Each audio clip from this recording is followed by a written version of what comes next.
Sandra versus housemates அப்படின்ற மாதிரி தான் சில நாட்களா பிக் பாஸ் ஹவுஸ் போயிட்டு இருக்கு. ஸோ எல்லாருமே சேர்ந்து சாண்ட்ராவை கேள்வி மேல கேள்வி கேட்கறாங்க. அதுக்கு காரணமே சாண்ட்ரா தான் அப்படின்றது இங்க பல பேருக்கும் தெரியல. ஏன்னா சாண்ட்ராக்கு சப்போர்ட் பண்றவங்க ஏன் எல்லாரும் சாண்ட்ராவை ஒதுக்கி வைக்கிறாங்க அப்படின்ற கேள்வியை கேட்டாலும் சாண்ட்ரா தான் அதுக்கு காரணம்ன்றத கண்டிப்பா இந்த வீடியோ மூலயமா தெரிஞ்சுப்பீங்க. ஸோ தொடர்ந்து வீடியோ பார்க்கலாம். அப்படி என்னதான் நடந்தது நைட்டு எல்லாரும் வாங்க வீடியோக்குள்ள போலாம். அதுக்கு முன்னாடி இது வரைக்கும் சேனலை சப்ஸ்கிரைப் பண்ணாதவங்க மறக்காம சப்ஸ்கிரைப் பண்ணிட்டு பக்கத்துல இருக்க பெல் ஐக்கனையும் மறக்காம பிரஸ் பண்ணிடுங்க. சாண்ட்ரா வெர்சஸ் ஹவுஸ்மேட்ஸ் இந்த நைட் ஆனாதான் செமையா கண்டென்ட் கொடுத்துட்டு இருக்காங்க. நம்ம இப்ப நார்மலா டிவில பாக்குற இந்த 1 hour ஷோ பாத்தீங்கன்னா ரொம்ப ரொம்ப சிம்பிளா இருக்கு. ஏன்னா ஆரம்ப காலகட்டத்துல ரொம்பவே அடல்ட் கண்டென்ட்டா கொடுத்தவங்க இப்ப ஓகே கொஞ்சம் டீசெண்டா கொடுக்கலாம், ஃபேமிலி எல்லாம் வரப்போறாங்க அப்படின்னு நினைச்சு நமக்கு டீசெண்டா போட்டு காமிக்கிறாங்க. ஆனா உள்ள அந்த அளவுக்கு ஆக்ரோஷமான சில விஷயங்கள்லாம் நடந்துட்டு வருது. அது என்னன்னா சாண்ட்ரா அண்ட் அவங்களுடைய டீமுக்கு இந்த டான்ஸ் மாரத்தான் வச்சிருப்பாங்க பார்ட் 2. இதுல எப்படியாவது கண்டுபிடிக்கணும், அதாவது இவங்க பாடும் போதும் சரி, இவங்களுக்கு டாஸ்க் கொடுக்கும் போதும் சரி, இவங்களை யாரும் எதுவுமே பண்ணக்கூடாதுன்னு நினைக்கிறாங்க. ஆனா மத்தவங்க பண்ணும் போது இவங்க அவங்கள எப்படிலாம் நம்ம அவங்கள கவுக்கலாம் அப்படின்னு நினைக்கிறாங்க. இது 100க்கு 100 தவறான செயல் தான். ஸோ இவங்க பாத்தீங்கன்னா அப்போ இவங்க மத்தவங்க எல்லாம் போட்டியிடும் போது கொஞ்சம் கோவத்துல இருந்ததுனால சைலண்டா இருந்தாங்க. ஒரு சில பாடல்கள்லாம் பாடி வெறுப்பேத்திட்டு இருந்தாங்க. அதே மாதிரி தான் இவங்க டீம் பிளே பண்ணும்போது கனி அண்ட் டீம் அண்ட் மத்தவங்க எல்லாருமே வெறுப்பேத்த ஆரம்பிச்சிட்டாங்க. அதுவும் சின்ன குழந்தைங்க பாட்டா எடுத்து பாட ஆரம்பிச்சிட்டாங்க. இது கொஞ்சம் வித்தியாசமா தான் இருந்துச்சு. ஏன் மத்த பாட்டுலாம் பாடிருக்கலாம், ஏன் இந்த பாட்டு பாடினாங்கன்ற கேள்வி பாக்குறவங்களுக்கும் தோணிருக்கும். ஆனா என்ன நடந்தது அப்படின்னா நைட்டு ஒரு சண்டை ஒண்ணு நடக்குது. கனி வாலண்டியா வராங்க. கனி நீங்க எப்படி என்ன பார்த்து அந்த வார்த்தையை சொல்லலாம், அப்படி என்ன வார்த்தை சொன்னாங்க சாண்ட்ரா அப்படின்னு யோசிச்சு பாத்தீங்கன்னா, இந்த டாஸ்க் முடிஞ்சதுக்கு அப்புறம் கனி நீங்க பாட்டு பாடினதெல்லாம் நல்லா இருந்தது, ஆனா எங்களுடைய குழந்தைங்களை வச்சு பாடினீங்கல்ல, அதை தவிர மத்த எல்லாமே நல்லா இருந்தது அப்படின்ட்டு சாண்ட்ரா சொல்லியிருப்பாங்க. உங்க குழந்தையா, அதை எப்பங்க நான் பண்ணேன் அப்படின்ட்டு கனி கேட்க, நீங்க பாடினீங்க எனக்கு தெரியும், நீங்க பிளான் போட்டதும் எனக்கு தெரியும் அப்படின்ட்டு சாண்ட்ரா சொல்றாங்க. ஏங்க எல்லாரும் சேர்ந்து தாங்க அந்த குழந்தை பாட்டை பாடணும், அதை எப்படிங்க நீங்க இப்படி சொல்லலாம், எனக்கும் 2 குழந்தைங்க இருக்காங்க, நீங்க எப்படி தப்பா சொல்லுவீங்க, அந்த மாதிரி எமோஷனல் கூட நான் விளையாட மாட்டேன் அப்படின்னு கனி சொல்றாங்க. நான் தான் பார்த்தேனே நீங்க எப்படிப்பட்டவங்க அப்படின்ட்டு சாண்ட்ராவும் சொல்றாங்க. இதுக்கப்புறம் இதை பத்தி பேச வைப்போம்லட்டி எப்பவும் போல அவங்க சொல்லி முடிச்சிடுறாங்க. ஸோ இது என்ன ஆகுதுன்னா இது வரைக்கும் தான் நமக்கு போட்டு காமிச்சது, ஆனா லைவ்ல இது அப்படியே கண்டினியூ ஆகுது. நைட்ல தான் இவங்களுக்கு பேசுறதுக்கு இன்னைக்கு ஃபுல் டே என்ன நடந்ததுன்னு பேசுவாங்க போல. அப்போதான் இந்த பிரச்சனை வருது. அப்பதான் வாலண்டியா கனி மன்னிப்பு கேட்டே ஆகணும் நீங்க சொல்லும் போது, இல்லைன்னா கேட்க முடியாது, நீங்க பாடுனீங்க எனக்கு தெரியும், நான் கேட்க மாட்டேன் அப்படின்ட்டு சொல்றாங்க. ஆனா எல்லாருமே அங்க இருக்கிறவங்க என்ன பண்றாங்கன்னா சாண்ட்ரா பத்தி தான் நமக்கு தெரியல, அவங்க சின்ன விஷயத்தையே பெருசாக்குவாங்க. அப்படி இருக்கும்போது அவங்க குழந்தைய வச்சு பேசுனீங்கன்ட்டு உங்களை ஏதோ கூப்பிடுறாங்க, அந்த பிரச்சனை எல்லாம் வேணாம், அதனால நீங்க அதை விட்டுருங்க, கண்டுக்காம விட்டீங்கன்னா அது உங்களுக்கும் நல்லது எல்லாருக்கும் நல்லது அப்படின்ட்டு FJ சொல்றாரு. வினோத்தா இருக்கட்டும், அமிதா இருக்கட்டும், எங்களுக்கெல்லாம் தப்பா தெரியல, அது எப்படி உங்களுக்கு மட்டும் தப்பா தெரியுது சாண்ட்ரா அப்படின்ற மாதிரி கேள்விகள்லாம் கூட கேட்டிருப்பாங்க. ஆனா உண்மை நடந்தது என்னன்னா கனி வாலண்டியா பிளான் போட்டிருக்காங்க. அதாவது நம்ம குழந்தைங்களுடைய பாட்டா பாடி டிஸ்ட்ராக்ட் பண்ணலாம் அப்படின்ட்டு சொல்லியிருக்காங்க. ஆனா இவங்களுடைய குழந்தைங்களை பத்தி அவங்க பாடல, பொதுவாவே இந்த குழந்தைகள் பாடுறதெல்லாம் பாடும் போது கொஞ்சம் எமோஷனலா இருக்கிறவங்க கொஞ்சம் டிஸ்ட்ராக்ட் ஆவாங்க. ஆனா அந்த இடத்துல சாண்ட்ரா டிஸ்ட்ராக்ட்லாம் ஆகல. கனி வாலண்டியா பிளான் போட்டது உண்மை, அது காமனா போட்டிருக்காங்க. இது அவங்களுக்கே ரிவெஞ்ச் ஆயிடுச்சு. இத கண்டிப்பா விஜய் சேதுபதி அட்ரஸ் பண்ணணும். ஏன்னா கனி நான் எந்த இடத்துல உனக்கு மன்னிப்பு கேட்க வைக்கணும்னு எனக்கு தெரியும், அப்ப நான் பேசிக்கிறேன்ட்டு தான் போவாங்க. அந்த இடத்துலயும் சாண்ட்ரா எப்படி பேசுவாங்க நமக்கு தெரியும். சோ இந்த இடத்துல பாத்தீங்கன்னா கனி மேலேயும் தப்புன்னு சொல்லலாம், சாண்ட்ரா மேலேயும் தப்புன்னு சொல்லலாம். ஏன்னா ஒரு கேமா பார்க்கணும். அந்த இடத்துல அவங்க பாட்டு பாடலாம், டான்ஸ் ஆடலாம், கத்தலாம், என்ன வேணாலும் பண்ணலாம் அப்படின்னு சொல்லிட்டாங்க. வாலண்டியா உங்க குழந்தைங்களை பத்தி பாடல, ஆனா குழந்தைங்களுடைய பாட்டை அவங்க பாடணுன்றது பிளான் பண்ணி தான் பாடினாங்க. ஸோ இது கனியுடைய ஒரு விதத்துல தவறுன்னு சொல்லலாம், ஒரு விதத்துல கேம் ஸ்ட்ராட்டஜி அப்படின்னு சொல்லலாம். இது எந்த அளவுக்கு போகுதுன்னு நம்ம வெயிட் பண்ணி தான் பார்க்கணும். அதுக்கு முன்னாடி கனி வெர்சஸ் சாண்ட்ரா இவங்க பிரச்சனை, இந்த சண்டையை பத்தி நீங்க யாருக்கு சப்போர்ட், நீங்க என்ன சொல்றீங்கன்றத கமெண்ட் பாக்ஸ்ல கமெண்ட் பண்ணுங்க. ஒரு பக்கம் கனி சாண்ட்ரா முடிஞ்சதா, இன்னொரு பக்கம் சாண்ட்ரா வெர்சஸ் பார்வதி. இது சண்டை கிடையாது.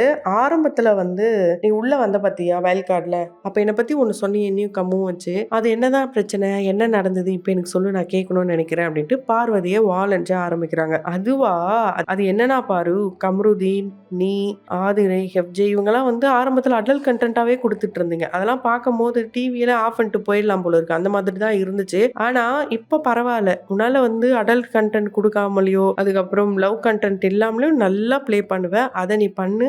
ரொம்ப சூப்பரா இருக்கும். பொதுவா வைல்ட் கார்ட் என்ட்ரில வரவங்க கிட்ட இதுக்கு முன்னாடி அவங்க என்னென்ன பண்ணாங்கன்னு சொல்லாதீங்க அப்படின்னு தான் சொல்லுவாங்க. ஆனா எங்க கிட்ட நீங்க போய் சொல்லுங்கன்ட்டு வாலண்டரியா சொல்லி அனுப்பிச்சாங்க. ஏன்னா இதுக்கப்புறமாச்சு நீங்க கன்டென்ட்ட மாத்துவீங்க. மக்கள் அத பார்க்கணும். வெறுக்கக்கூடாது இந்த ஷோவ அப்படின்னு நினைச்சு எங்க கிட்ட சொல்லி அனுப்பிச்சாங்க. இது எவ்வளவு பெரிய விஷயம். அதெல்லாம் நீங்க நினைச்சு பார்க்கணும் அப்படின்ட்டு பார்வதி கிட்ட எல்லா உண்மையும் சொல்றாங்க. அந்த குட் டச், பேட் டச் இத பத்திலாம் கூட டிஸ்கஷன் போயிட்டு இருக்கு.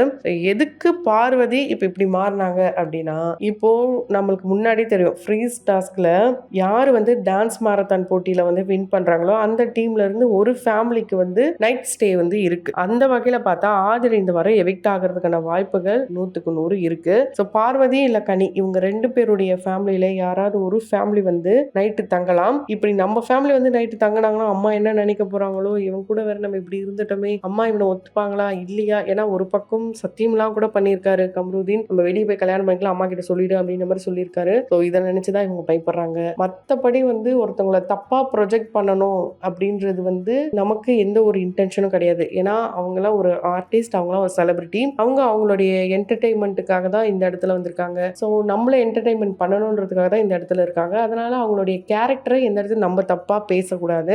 நமக்கு என்ன காட்டுறாங்களோ அதை வச்சுதான் நம்ம பேசிட்டு இருக்கோம். மற்றபடி அவங்க எப்படின்றது நம்ம வந்து ஷோ பார்த்து மட்டுமே முடிவு பண்ணக்கூடாது. அந்த வகையில தான் கம்ருதீன், பார்வதி இவங்க 2 பேரும் உண்மையாலே எமோஷனல் கனெக்ட்ல இருக்கலாம். அதை நம்ம ஃபேமிலி எப்படி அக்செப்ட் பண்ணுவாங்கன்ற ஒரு பயம் தான் பார்வதிக்கு. இதை பார்த்துட்டு நிறைய பேர் ரொம்ப தப்பான விமர்சனங்களை கொடுத்துட்டு இருக்காங்க. அது ரொம்பவே தவறான செயல். ஸோ அதை அப்படியே ஸ்டாப் பண்ணீங்கன்னா ரொம்பவே நல்லது. இதெல்லாம் முடிஞ்சதுக்கு அப்புறமா இப்போ சாண்ட்ராவுடைய கடந்து வந்த பாதை நமக்கு ஆல்ரெடி தெரியும். சாண்ட்ரா அவங்களுடைய ஃபேமிலி கூட இல்லை. ஆரம்பத்திலேயே அவங்க அப்பா அம்மாவுக்கு சண்டை போட்டு பிரிஞ்சு எந்த அளவுக்கு அவங்க அம்மா கூட அவங்க கனெக்ட்ல இருந்தாங்க. அப்புறம் அம்மாவே வேணான்ட்டாங்க. அப்புறம் அவங்க அப்பா 2வது திருமணம் பண்ணாரு. அந்த 2வது திருமணத்துல வந்து அவங்களுடைய ஸ்டெப் மதரை இவங்க கோவப்பட்டு அடிச்ச காரணம், அதுக்கப்புறம் வீட்டை விட்டு வெளியே வந்து ரொம்பவே கஷ்டப்பட்டு ஹாஸ்டல்ல தங்கி அங்க ஒருத்தங்களுக்காக போராடுறன்ற பேர்ல அங்கேயும் சண்டை போட்டு வெளியே வந்து பிஜில ஸ்டே பண்ணி இது போல ரொம்பவே ஒரு ஸ்ட்ரகிளான ஸ்டேஜ்ல அவங்க அண்ணன் இறந்து, அவங்க அண்ணனை காதலிச்ச பொண்ணு சூசைட் பண்ணி இறந்து, இந்த மாதிரி ஒரு மனநிலையில இருக்கும் போது நமக்கே அப்படின்னு ஒரு பர்சன் வராங்கன்னும் போது அவங்களை எந்த இடத்துல விட்டு கொடுக்க மாட்டாங்க.